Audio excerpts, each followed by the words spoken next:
Une nouvelle année marquée par le mouvement aussi des chômeurs et l'occupation des antennes ACDI qui continue. L'exemple de Champigny-sur-Marne où les manifestants passent donc le réveillon sur place. Reportage Nathalie Pérez et Benoît Véran. 12h30, un camion envoyé par la municipalité de Villejuif vient distribuer du pain, des bouteilles d'eau et surtout des repas chauds. Un geste de solidarité spontané qui va droit au cœur, car depuis maintenant 3 jours que les chômeurs occupent l'antenne des ACDIC, ils n'ont que cette petite cuisine de fortune installée dans un coin du hall d'entrée.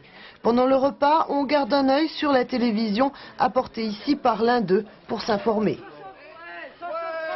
Selon un sondage, 63% des Français seraient favorables à la mobilisation des chômeurs. Un encouragement de plus pour continuer, ne pas faiblir, car rien n'est encore acquis, aucune réponse n'a été apportée. Hier, à la préfecture de Créteil, on a refusé tout dialogue avec la délégation venue déposer près de 200 dossiers de personnes vivant dans une pauvreté extrême avec moins de 2000 francs par mois. Quand on voit le comportement du préfet du Val-de-Marne, le nôtre précisément, on nous dit déposer les demandes, les dossiers, les cas les plus urgents, vous les mettez dans une boîte aux lettres. Et puis vous attendez. Nous, on espérait qu'en tant qu'association, on ferait partie de la table ronde et qu'on pourrait discuter des cas parce qu'on les connaît tous, on partage cette lutte au quotidien. Mais apparemment, on est mis sur la touche, on est exclus.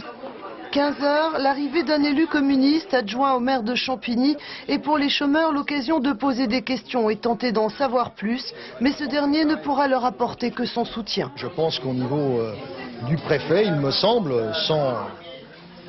qu'on traîne un petit peu les pieds. Ça ne les empêchera pas ce soir de finir l'année aux ACDIC, de faire la fête et d'essayer d'y croire. Demain est une autre année.